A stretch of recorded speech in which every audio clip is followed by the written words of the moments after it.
Hello, doctors, students of homeopathy, and friends of homeopathy. Today is the 1123rd Uninterrupted Daily webinar of International Forum for Promoting Homeopathy. And today's our guest is Dr. Ravi Singh MD. Dr. Ravi Singh is an experienced homeopath from Lucknow. His father was a very famous homeopath from Balrampur UP. His two brothers, sister-in-law and wife, Dr. Pragati Singh, are homeopaths. He is practicing since 23 years at Balrampur and Lucknow. He is practicing with a unique method of medicine administration in patients called medicine transmission through hair or Sahni Effect, in which no oral medicine is given to any patients. He inherited this method from his father, who was an admirer of Dr. B.Sahni, who has discovered this method in 1967. Dr. Ravi has also delivered lectures about Materia Medica, history of homeopathy, and various topics at many UG and postgraduate colleges. He has also presented his work at the various national and international conferences, including Bangalore, Bangkok, Kathmandu, Delhi, Moscow, Dubai, Istanbul, etc. His article has been published in many reputed journals. And today's subject is Rise and Fall of Homeopathy. Let's welcome Dr. Ravi Singh for the session. And I welcome you all for the session. Thank you, sir. So I think I must start this session right now. So I'm going to share the screen, and yes, this is my presentation. So today's topic, rise and fall of homeopathy. You see, I have chosen this topic because history always teaches us which are the faults we have made in the past and what we should learn from the history, and we should not repeat that faults. So first we should learn what were the factors which has upgraded homeopathy to the masses, to the world, and then we should learn what were our mistakes or lacunas where we were lacking. That's why homeopathy has been downgraded by our so-called enemies or brother physician in one sense. But fortunately, unfortunately, till date, we are facing the criticism or opposition throughout the world. So first of all, we should know what was the glory of homeopathy before or during the time of Hahnemann, how the homeopathy has progressed throughout the world, how the things were going on, and what were the lacunas. So the rise, so we can divide this presentation in the four parts: the rise of homeopathy, the position of homeopathy, the fall of homeopathy, and the present status of homeopathy. In the first, we will study the rise of homeopathy. I am questioning this to many of the stalwarts. What was the exact thought why homeopathy was discovered and how homeopathy was discovered? So I have been asking this question, but unfortunately or fortunately, I have never been addressed exactly what was the thought of Hahnemann, how homeopathy was discovered. But to my understanding, what I have been seeing throughout the internet or the different in my colleges, we have been taught that homeopathy was discovered because Hahnemann was taking the translation of that Cullen's Materia Medica, and in that Materia Medica it was written because the cinchona bark is very bitter, that's why it's cure this malarial fever. But I don't think so. But this was an exciting point.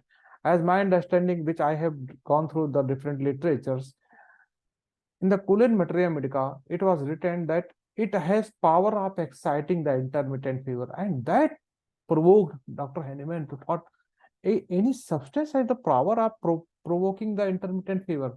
That's why he experimented on himself, and it is the writings from the Materia Medica Pura, if you can see on the screen, as long ago in the year 1790 in the Cullen's Materia Medica. I made a first pure trial with the cinchona bark upon myself in reference to its power of exciting intermittent fever. In reference to its power of exciting intermittent. This was the exact line written in the Materia Medica Pura. So what I am seeing throughout my student life and throughout the different literature, that cinchona is bitter. That's why Hahnemann has been prompted to experiment work. It is not the fact. The fact is, it was written in the Cullen's Materia Medica that in reference to power of exciting intermittent. That's why Hahnemann has taken that 4 grams of that cinchona bark, and that caused the fever, and that day homeopathy was discovered. So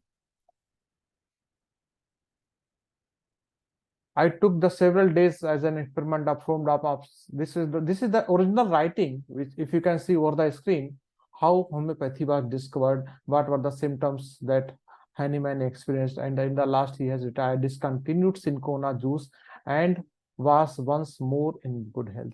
So this was the exact discovery of homeopathy. Every homeopath must know, because when you are reciting anything about the history, you should know the exact fact rather than on the speculations.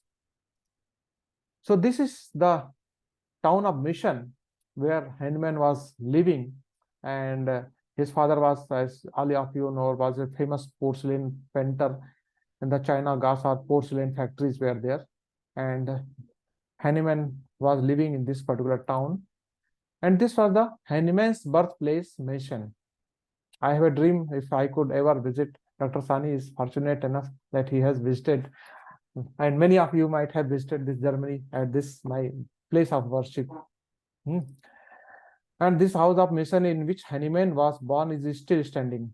1893 this is the picture of that particular building, and this is exactly the Huffland journal in which the first time it was published.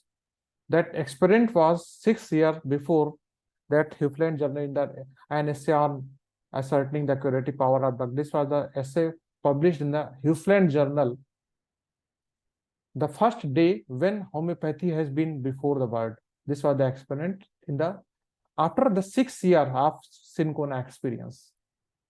So this is the William Cullen's Materia Medica, original Cullen's Materia Medica, by which we are here with the homeopathy, because if Hahnemann had not read this particular book and not came with that particular point, how cinchona has the power of exciting the intermittent fever, probably we were not in the profession of homeopathy.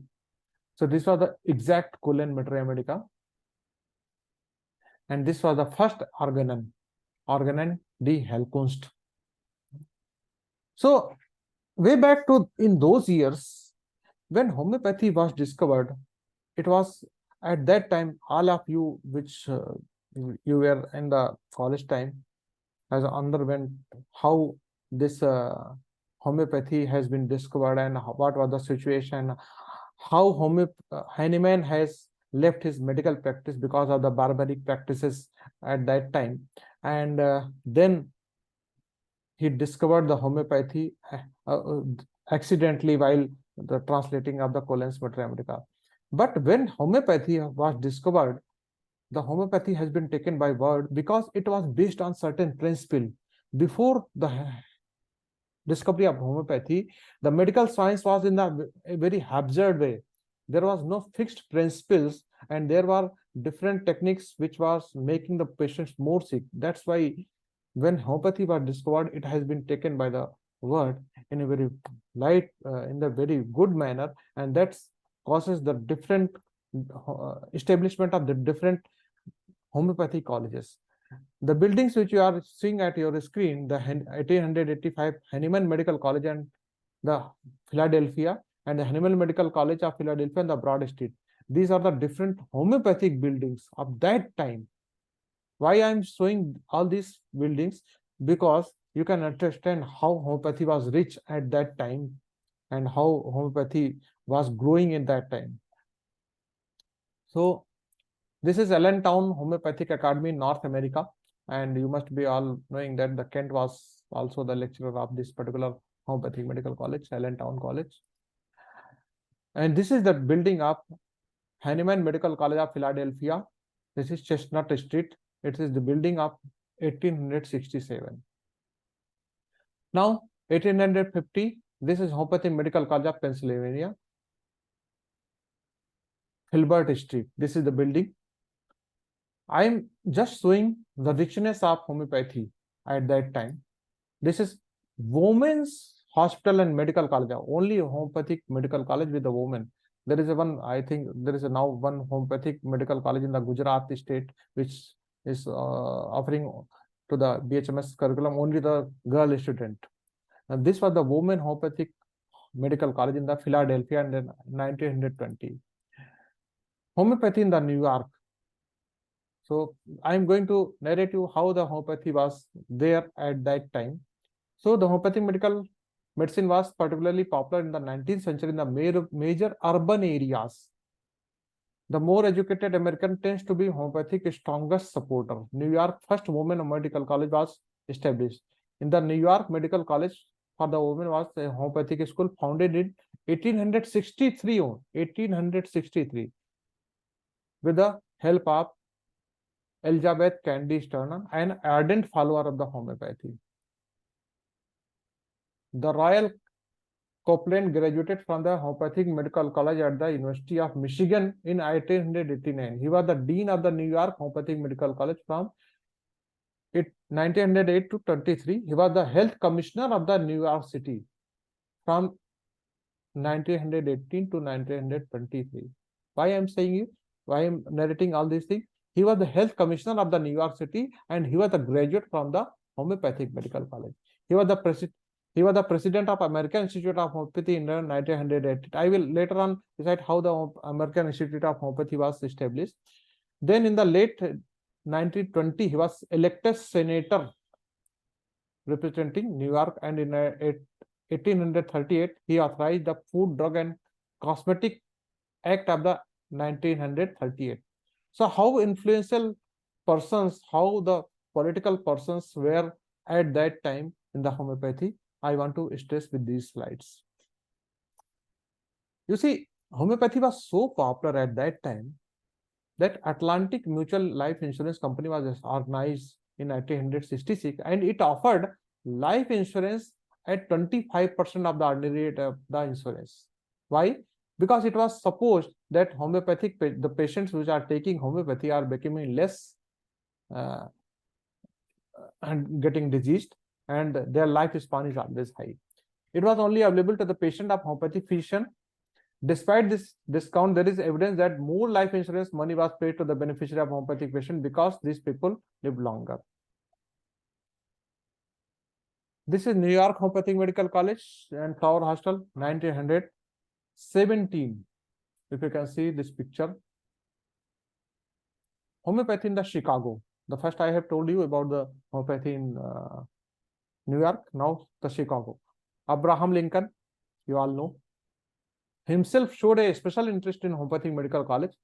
In 1854, before Lincoln was elected president, he was retained as a lawyer to prepare a state legislative proposal to charter a homeopathic medical college in the Chicago. Can you understand the glory of homeopathy? Abraham Lincoln has proposed a legislative proposal to charter a homeopathic medical college in the Chicago. In the 1817, it was estimated that more than half of the families of the wealthiest part of the city were advocates of the homeopathy. While homeopathy was more popular among the wealthy and the educational class, conventional medicine was considered more popular among the poor and uneducated class. This is just a situation reverse in, I think, West Bengal and Bihar. The more educated class were favoring the homeopathy or preferring the homeopathy towards the modern medicine. William Rangley, who was famous for the discovery of chewing gum, she sought to obtain the financial support for the various homeopathic cause, but he declined not because he didn't appreciate homeopathy, but because he felt that the homeopathic colleges were not teaching real homeopathy. I'm going to narrate these slides later on. This is the condition of I was now before that I was telling to New York and Chicago, and this is the London Homeopathic Hospital in 1814. This had also an IPD department. The first homeopathic hospital was founded by Dr. Queen in the London. The opposition of homeopathy. Now, this was the glory of homeopathy, and I am going to point how homeopathy has been opposed since long. So, what are the things which were opposing the homeopathy? So, the opposition of homeopathy, why homeopathy has been opposed since its inception. The first thing, orthodox physicians criticized herbalists, midwives, and various other non-regular practitioners because they were not medically trained. But however, at the same time, homeopaths, however, could not be described as being unlearned, since they were graduates from the many of the same medical school as the regular physician. Because I have shown in the previous slide how the homeopathic medical college were established at that time.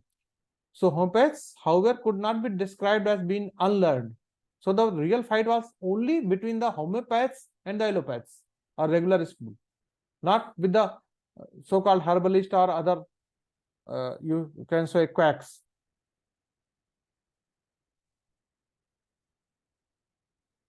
In an American Medical Association meeting by one of the more respected orthodox physicians once said, "We must admit that we never fought the homeopath on the matter of principle, because homeopathy is based on the established principle, organon, or it has its own philosophy. We fought him because he came into the community and get the business." So the real point why homeopathy has been opposed, has been started being opposed throughout the world or throughout in the USA, was because of the business. We homeopaths were taking their business because we were the competitor of them. Although the most physicians, past or present, won't be easily admit it, economic issue plays a major role in what is practiced and what is allowed to be practiced. Kindly read this line again. Although most physicians, past or present, I am saying for now as well, won't and easily admit it, economic issue plays a major role in what is the practice and what is allowed to be practiced. Suppose why we are getting criticism throughout the world for the homeopathy, because the multinational company, the most important thing which is governing the world's economy is the medicine business, and we are directly intruding in their medicine business, which is multi-billionaire, especially is the hospitals and medicine both. And we are in, suppose a patient is coming to us which are we already spent 5 to 6 lakh rupees, and we are, if they are getting cured within 10,000 rupees, and obviously they are not going to take their medicine for the life next time. So that is, we are knocking at their business point. That's why we are getting opposed. That's why nowadays we are facing that there are many there are many medicine manufacturing companies which are as per sources which are funding the anti-homeopathic movement, because we are the competitor. Hahnemann principle there posed a philosophical, clinical, and economical threat to the orthodox physician, because we are all, you can say, better in philosophical, clinical, and economical position. That's why Hahnemann's principle therefore posed a philosophical, clinical, and economical threat to the orthopath. The opposition of homeopathy was not based on any scientific evaluation of the healing art, but arose primarily because homeopathy and homeopaths were a significant competitor of the conventional physician. This is the most important thing we should understand. Homeopathy begins growing in the New World. It expanded so rapidly that the homeopaths decided to create a national medical society. I'm going back again when homeopathy was growing fast.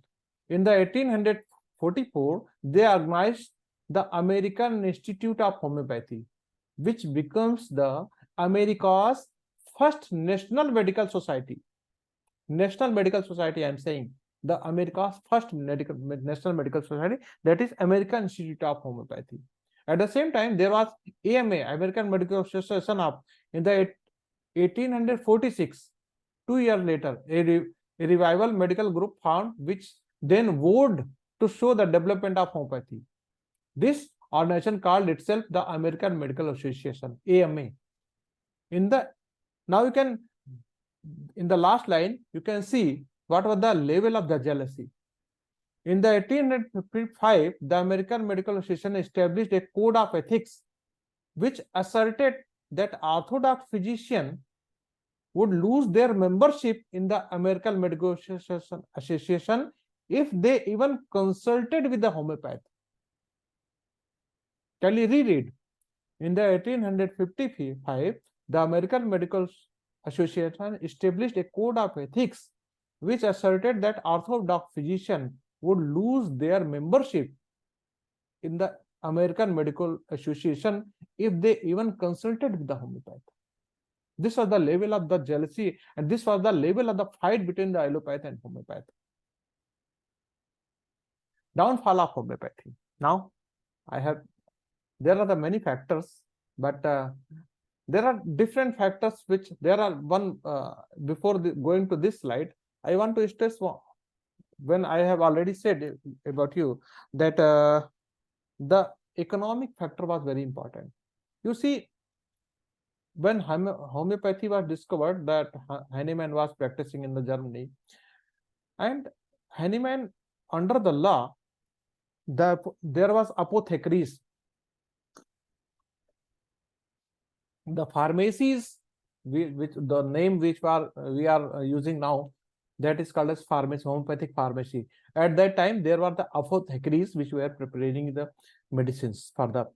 So at that time, the apothecaries were supposed to prepare the medicine, but their business was getting down because Hahnemann was not allowed to sell their own medicine, and the apothecaries, because homeopathy is before the Hahnemann time, the apothecaries were selling the bulk of the medicine. Every patient was getting the bulk of medicine, and that's why they were getting the money according to the commodity they are selling. But due to the discovery of homeopathy, this commodity was getting less, so their economy was getting hampered, and that's why the apothecaries were in the opposition of homeopath, this Hahnemann, or with the homeopathy.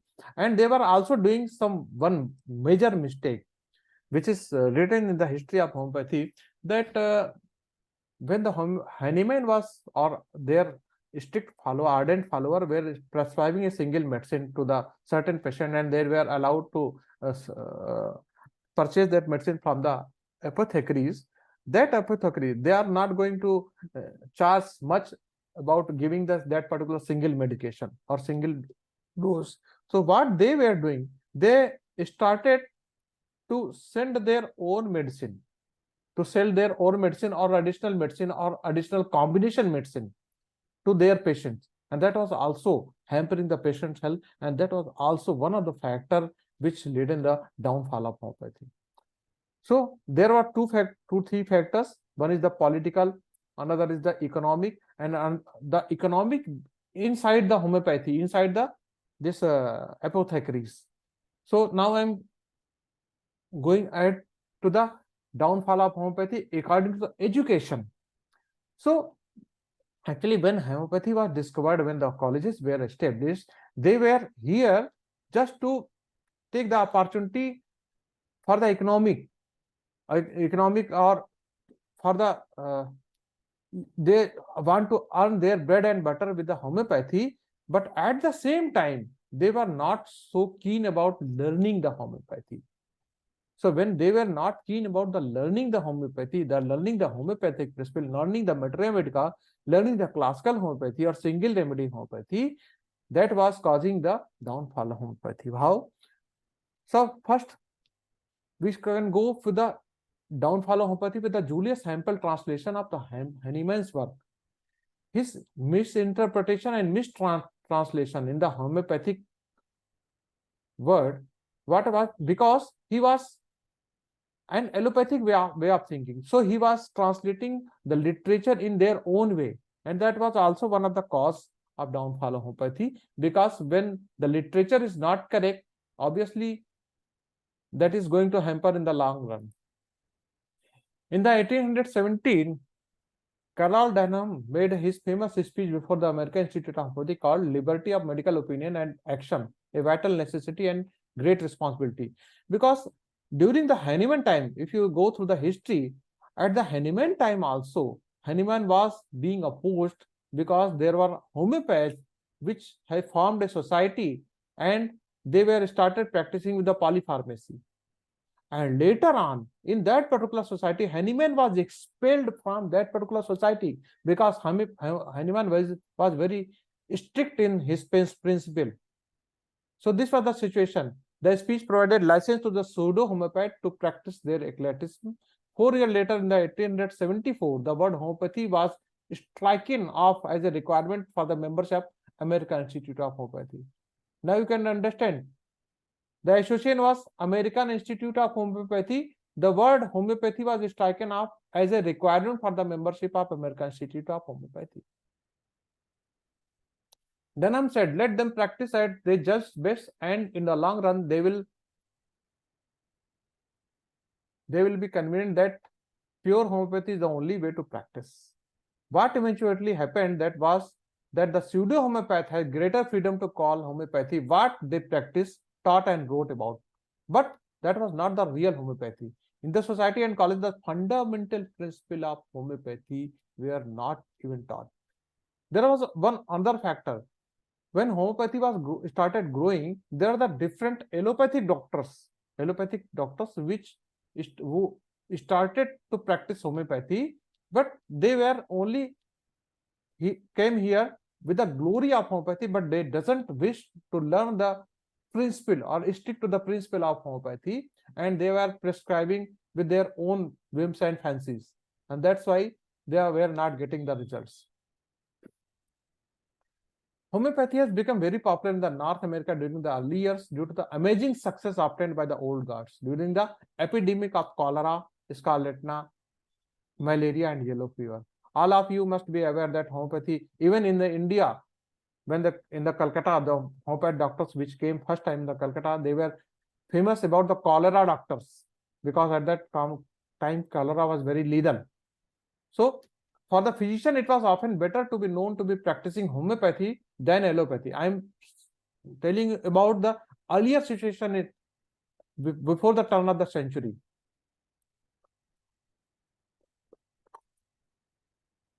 In the 1880, there were about 15 homeopathic medical colleges, and more were opened as per demand in the USA. But very few physicians were trained in pure homeopathy and able to practice properly. This was the situation. Read the last line. There were 15 different homeopathic medical colleges, and more were opening according to the demands. But very few physicians were trained in the pure and able to practice it properly.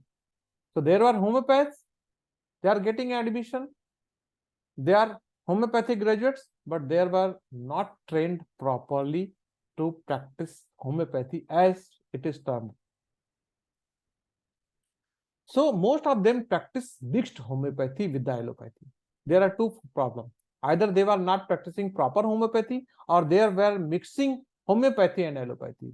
At the turn of the century, there were 15,000 homeopaths in the United States, but probably only less than 200 out of 1,500 trying to practice homeopathy. They were homeopaths, but only 200 trying to practice homeopathy. The rest were mixers, or the physician who had the degree from the homeopathic medical college, but did not attempt to practice pure homeopathy. Nash, we are all knowing about the Dr. Nash, his leaders and all these books, whom we admire for the leaders, said that when he attended the Western College of Homeopathic Medicine in the Cleveland during the 1860, not only he had never read organon, but he never heard of its existence. Can you understand? In the 1860, when the Nash joined the Western College of Homeopathic Medicine, he never heard about the organon, the great admirer of homeopathy, the great writer of homeopathy. So this was the situation. Homeopathy was in the homeopathic medical care, the graduates were there, but they were not knowing about the organon. In the 1884, about 600 copies of organon were sold, and there were 6,000 graduates of homeopathic school in America. Out of 6,000 graduates, only 600 copies of organon were sold. So now you can understand what was the situation of knowing the homeopathic principle and homeopathic philosophy.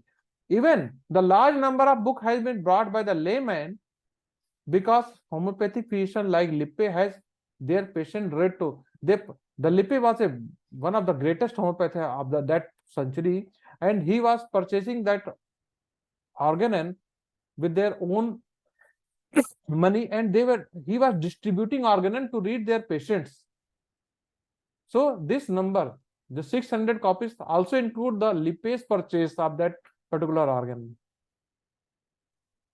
The real problem was quality education. The problem was quality education. Means there was no lack of institution in America, but how one could expect to receive adequate education if none of the teachers themselves had mastered their disciples? So the problem was blind was leading the blind. The homeopaths which were training the homeopaths were itself not good enough to understand the homeopathy, to know the homeopathy, to practice the homeopathy. So the only problem, the real problem for the downfall of homeopathy was the quality education, which we are facing now as well in the India as well.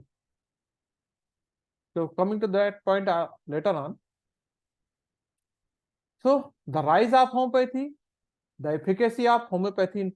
Now we are going to tell you, I am going to tell you what are the factors which rise in the homeopathy. The first time, most important factor, which I already told in the previous slides, efficacy of homeopathy in the epidemics. Cholera epidemics, yellow fever epidemics, malaria, and all these things. There are the different epidemics in which homeopathy has proven very effective. That's why homeopathy has been flourishing in those countries, especially in the United States.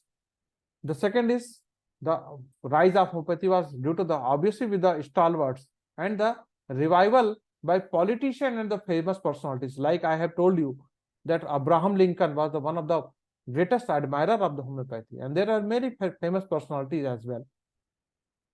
So first, let's go back.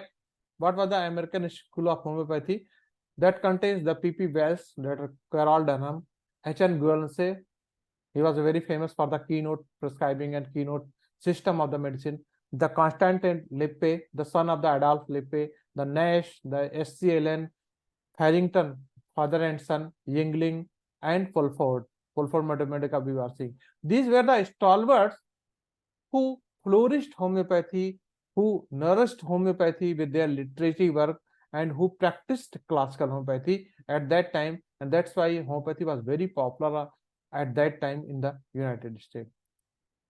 In the Europe, the Jar, you must be knowing, and Boninghausen, when he came to from a botanist, he came to the homeopathy, and the Thomas Skinner was the student Berry, who understand homeopathy very well and flourished in the Europe. Obviously, we are going to know the name of homeopaths who were done some literary work, or who has done some principal work in the homeopathy, who flourished homeopathy. The first and foremost important, that's why we call Hahnemann as a father of homeopathy in the America. He was second to the Hahnemann in the terms of personal delight. He took to development of homeopathy, participated in at least 106 proving, only less than 10 than Hahnemann. The herring adding symptom we all know, the herring slough cure, he has given the decimal scale of the potency, and with the William Hush he was the founder father of the American Institute of Homeopathy. So this is the contribution of the Herring at that time, how homeopathy was getting flourished. Adolf von Lippe, obviously we are knowing him about the red line symptom and keynote, but the most important thing, he wrote extensively for the journals. In the 50-year practice, he published more than 600 articles, Adolf von Lippe. He is famous for his red line symptoms and the keynotes, but he was very enthusiastic about the writing articles, and he has published homeopathic articles, more than 600 articles. He is also the editor of Hahnemann Monthly. So later on, in the Europe, when we are talking about the upsurge of the homeopathy, because at the time of Second World War, the homeopathy was getting down. So in the Europe, the Dr. Pierre Schmidt, who was the direct disciple of the Kent's student Frederica Gladwin and Aaron Eugene Astin, he learned the homeopathy through the Kent direct disciple, and then he came back to Europe and also edited the work of Kent. You must be knowing that the Kent's Materia Medica has been revised by the Pierre Schmidt. He was also one of the one of the most important contribution to the word, to the homeopathic word by the Pierre Schmidt, is that he was the greatest admirer of the LM potency. After the Hahnemann's death, that LM potency was hidden treasure. And these are the Pierre Schmidt who promoted many of the manufacturers in the United States and in the Europe to start manufacturing the LM potency. And he was also given the contribution in the terms of revision of that particular Kent repertory. He went back to Europe and inspired the whole generation of the homeopaths throughout the world, including Jost Congeley, Horst Barthel. You must be knowing the Horst Barthel and Congeley. That is the synthetic repertory which came in the late 80s. So he was the influential in training these two homeopaths, Mr. Pierre Schmidt, Will Klonker, Thomas Pascoe. Our Indian homeopath, Dr. Diwan Harishchandra, was a very good friend of the Pierre Schmidt, and Elizabeth Wright Hubbard. So he was the contributor in every sense. He was promoting LM scale potency, he was training to the homeopaths, and he was also educating to the different homeopaths of the generation, and also revised the Kent repertory. So we are knowing the homeopaths who followed the Hahnemann well, and obviously we are knowing only the homeopaths who left some writings, because when you want to be contribute some science, you should add something to the literature as well.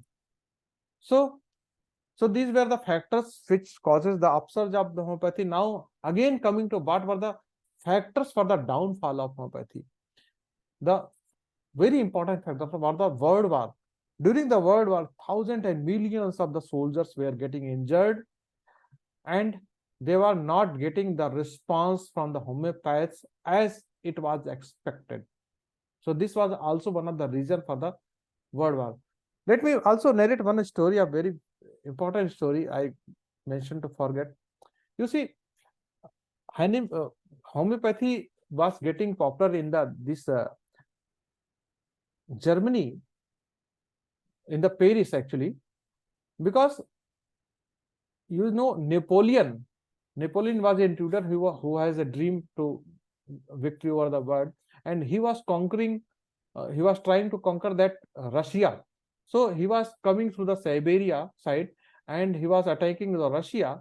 At that time, the Russian has a tendency that they let them inside, and whenever they were coming inside, they were burning their own village, the Russian. And at that time, when all this food and all these amenities went off, at that time there was a typhus fever, which was just like an epidemic and was killing the soldiers of the Napoleon army. And that time it was very critical.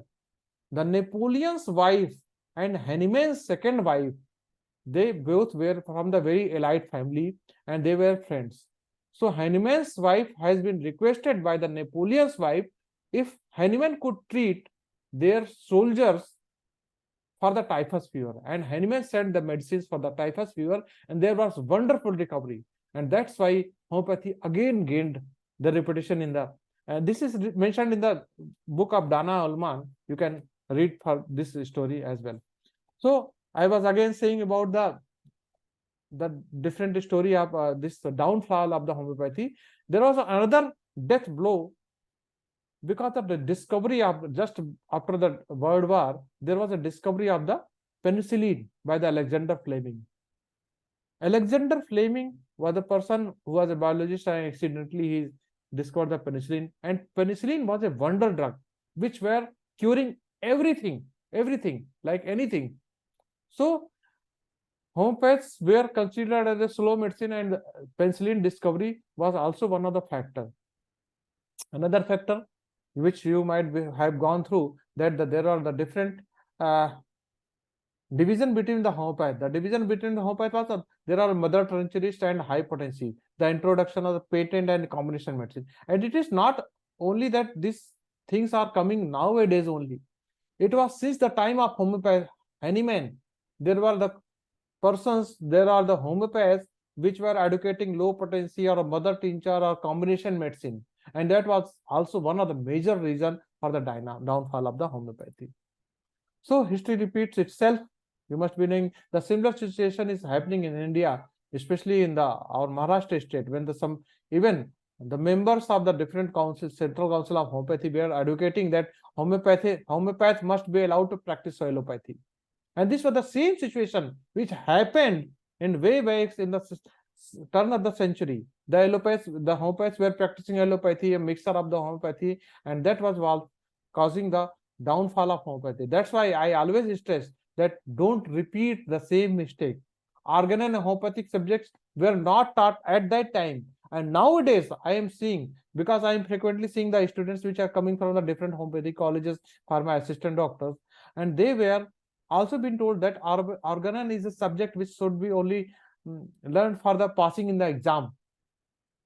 They are not taught organon as a principle of homeopathy. They are not taught exactly that organon, practicing with the organon will help their practice, will help to get them the real-time cure.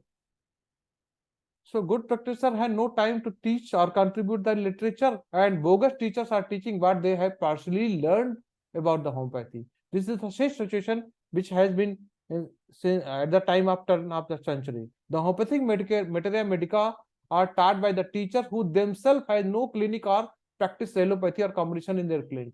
This is the situation right now in the India as well.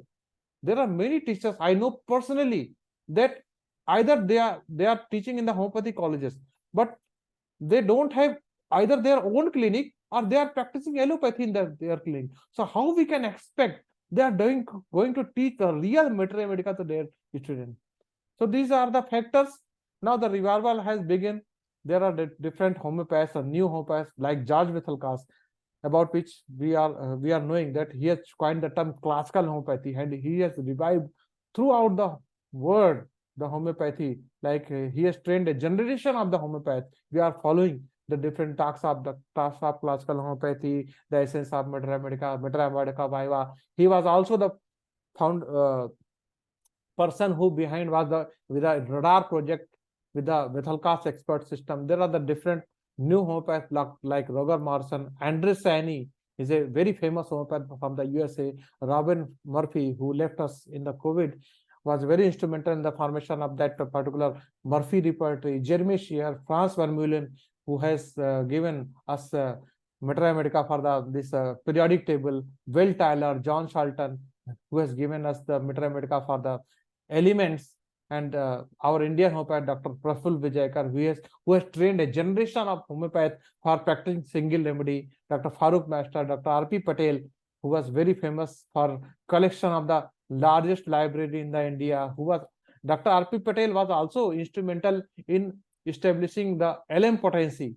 He was also person behind that particular lab, HAPCO, who instructed HAPCO to manufacture LM potency. Dr. D.P. Rastogi was also one of the pioneer. Dr. M.K. Sahni sir, Dr. Mahan Singh, Dr. Rajan Shankar, and there are lots of homeopaths who are practicing with the classical homeopathy. So thank you for patience listening. So this is all about my presentation, and anyone, if you have any question regarding the history of homeopathy, if I will be able to answer, I will be glad to answer your all the questions. Thank you. Thank you, Doctor, for the excellent session. It's very thought-provoking, and we are having a lot of persons to interact with us. Dr. Mitapalli Narayana is the first. Doctor, you can unmute yourself.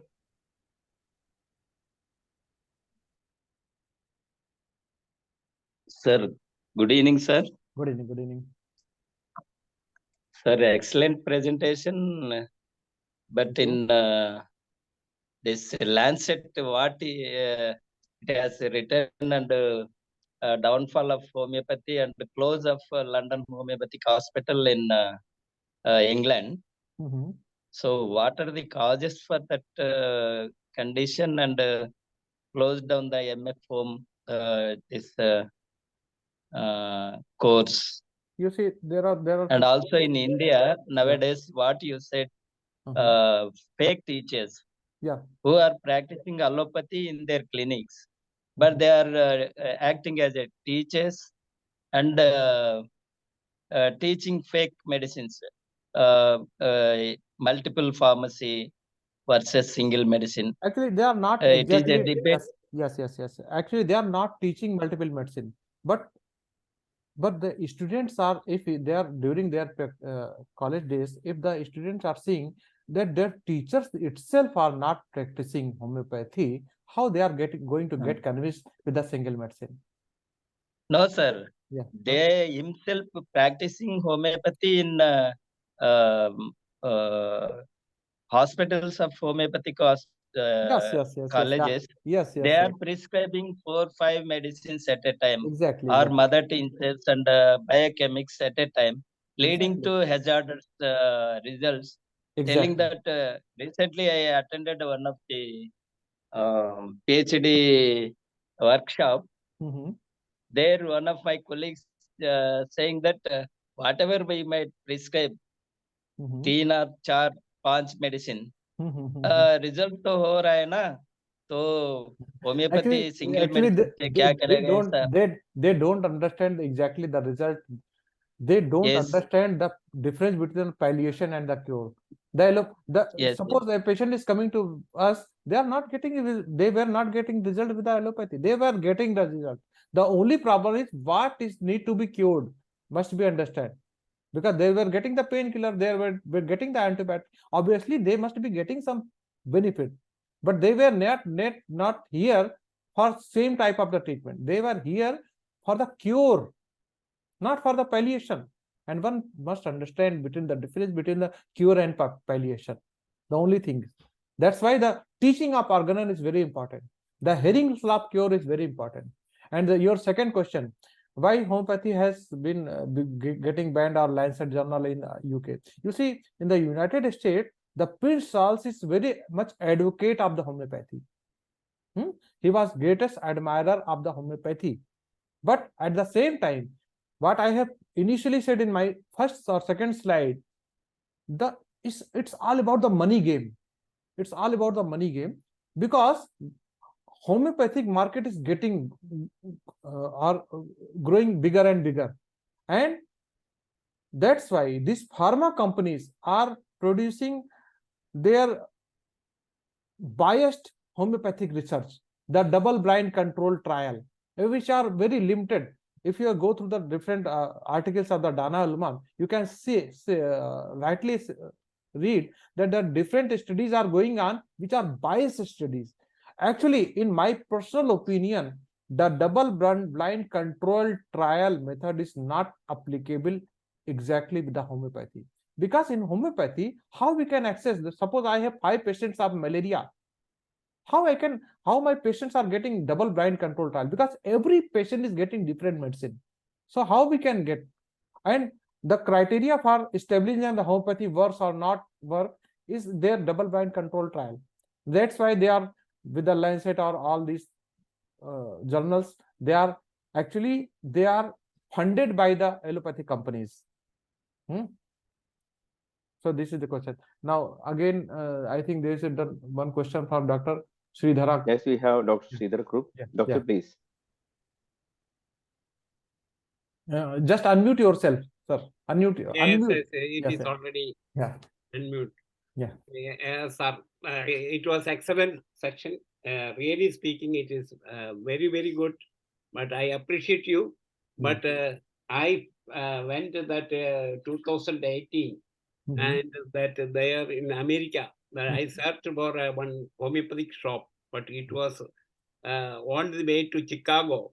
That on the way that I found out only one from Midland to Chicago, about 6, 7, 8 hours journey. I found out only one shop, but it was closed that day. Anyway, I couldn't find out anything. That only two idea was there. One ambition was to see that the Chicago, that our Vivekananda's that place where he delivered the letter, and second thing that was the homeopathy. But I searched that, inquired about some people, but I couldn't find out even anyone. So that is why I went about 100 kilometers. Again, I went and to search one homeopathic shop that also was closed. So I couldn't find out. Otherwise, it was my ambition to see that Chicago. There are so many doctors came from Chicago, and I was supposed to see. Anyway, I couldn't find out. Anyway, now I feel again it may come out up. There are some doctors started practicing, but in not now, but slowly, but definitely, definitely homeopathy will spread all over the world. That is what I feel. Yeah, Okay. yeah, that is disheartening sometimes. But when we are seeing that Indian homeopaths are growing, Indian homeopathic industry and Indian homeopaths are growing day by day, and India will become the world leader in homeopathy. We hope for the better. Yes, definitely. It must out because it is the truth, only truth. Yeah. That truth will always prevail, but it will take little time. That is why definitely it will come in spread all over the world. How much resistance may come, it cannot stop. The truth cannot stop. Yes, That, yes. just like that we got independence. Even we have seen that in the first COVID wave, government has banned that homeopath must not prescribe anything to any of the COVID patient. But in the second wave, the public itself demanded so much about the homeopathy that there was shortage of the homeopathic physician, homeopathic medicine. So it's all about the public crisis. The public will demand. Even in Kerala, that is maximum. That is why IFPH itself came in existence because of that only. So we must have to appreciate that. Due to that, with resistance only, with that so much competition, only one thing can grow up. That we must have to take it as a revenge, and that we must have to take it as then each homeopath who are sitting here, they must have to think about that, and we must have to take an oath from inside. We must have to combatant each other and to the in between the system and in the system, and we must have to come up. Then definitely one day will come. Everyone will recognize. Thank you, doctor. Thank you. Okay. And now we are having Dr. Hariharan with us. Doctor, please. Yes, sir. And make it short because time is ripe. Unmute yourself. Sir, unmute yourself. Dr. Hariharan, please unmute yourself. Unmute yourself, please. Okay, doctor, your presentation is very correct. One of the you said is very correct because the invention of antibiotics, it is a blow to homeopathy. One. Next is method of research. According to CCRH, is not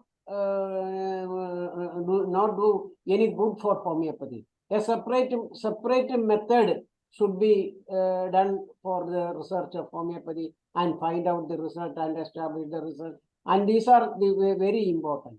So we must fight against such a method that CCRH now continuing regarding homeopathic research. The method of, you said, double-blind methods like that.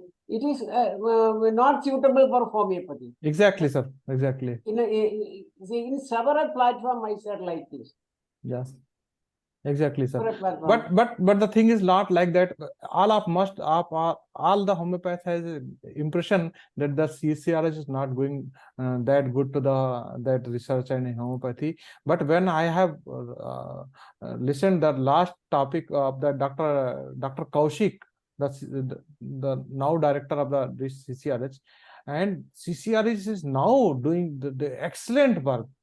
Now, I am not saying about the previous work, but now the research is going very, and even the CCRS is inviting homeopaths to present their project, and they are going to fund. They are going to fund for the 76 lakh rupees if you have a project that you can make a project for the development of homeopathy and a clinical trial. They have a lot of funds, but the only thing is that the right person must come forward with the right mindset, not just to take the money and do some fake research. Just to do the real research. This is the need of the hour. So we can present before the world how homeopathy works with the evidence-based. Yes.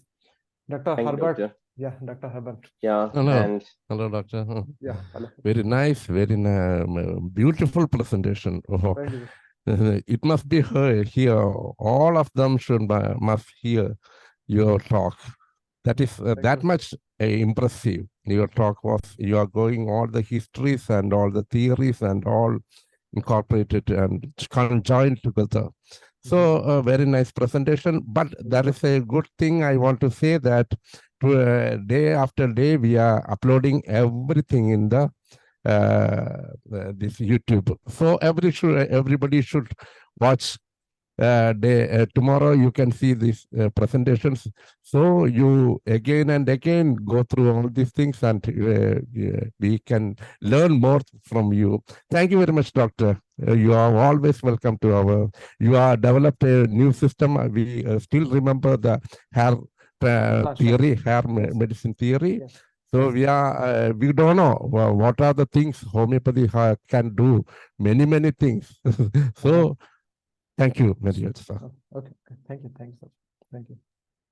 Dr. Ram Pravesh, Dr. Please, in short. Yes. Thank you, Dr. Ravi ji, Thank you. and Sir. everyone. Good evening. Very nice presentation, dynamic lectures, history of homeopathy, German to India and beyond. Very thanks. बहुत अच्छा धन्यवाद. Thank you, sir. Thank you. Let me welcome Dr. Dhanesh for the vote of thanks.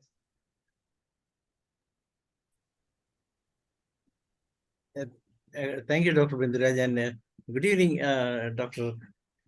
Ravi Singh. It's really a very good session from you, sir. All of us can understand how homeopathy was evolved, and now what is the position of homeopathy and how it happened during the period. And now things are entirely different. Things have changed a lot since the COVID days, and now homeopathy is growing every part of the world, and not only in India. Now it is growing, and the growth rate is very encouraging. And definitely our aim is to promote homeopathy all over the world, and that's why we are continuing these sessions regularly. And you have presented some more presentation, have presented some presentation earlier, and we hope that you can present some more presentation in the future also. Sure. And on behalf of International Forum for Promoting Homeopathy, as well as on my behalf, I am thanking you. Goodbye, sir. Thank you, sir. Thank you.